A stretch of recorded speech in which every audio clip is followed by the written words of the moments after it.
Hi everyone, welcome to my new blog. দেখতেই পাচ্ছ আমি আর আমার ব্যাগ দুজনেই রেডি। আজকে ছিল দুটো পার্টি মেকআপ, একটা রিসেপশন ব্রাইড। তো সকাল সকাল বেরিয়ে পড়েছি। ফার্স্ট লোকেশন আমার ছিল বৈকুণ্ঠদেব রোড। দেখতেই পাচ্ছ ওখানে আমি লোকেশনে গিয়ে জিনিসপত্র সাজিয়ে আমি আমার ক্লায়েন্টকে বসিয়ে দিয়েছিলাম। উনি চেয়েছিল একটা সফট মেকআপ লুক, খুব হালকা। তো আমি ওনার মধ্যে ওনাকে সাজিয়ে দিয়েছি। তো উনি হেয়ারটাও খুব সিম্পল চেয়েছিল, তো সিম্পলের মধ্যে আমি রাখার চেষ্টা করেছি। এটা আমার সেকেন্ড ক্লায়েন্ট, উনিও সফট মেকআপ লুক চেয়েছিল, তো ওনাকেও সেরকম আমি সাজিয়েছি। তো তোমরা জানিও কেমন হয়েছে আমাকে।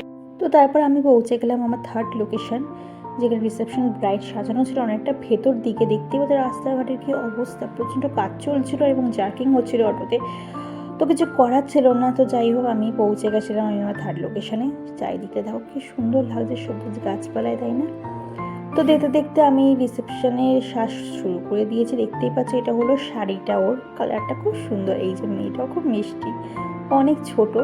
তো যাই হোক ওকে সাজিয়েছি। ও তো হেসেই অস্থির ভিডিও বা ফটোগ্রাফি করবে কি। তো তোমরা জানিও ওকে কেমন লাগছে। আর এই সাজটায় আমি কোনো চার্জ নিইনি, কারণ অনেকেই যারা বিয়ের দিন বা বৌভাতের দিন সাজতে পারে না আর্থিক কোনো প্রবলেমের কারণে, তো তারা আমার সাথে যোগাযোগ করতে পারো নিশ্চিন্তে। আমি তাদেরকে খুব সুন্দর করে হাতে ধরে সাজিয়ে দেবো।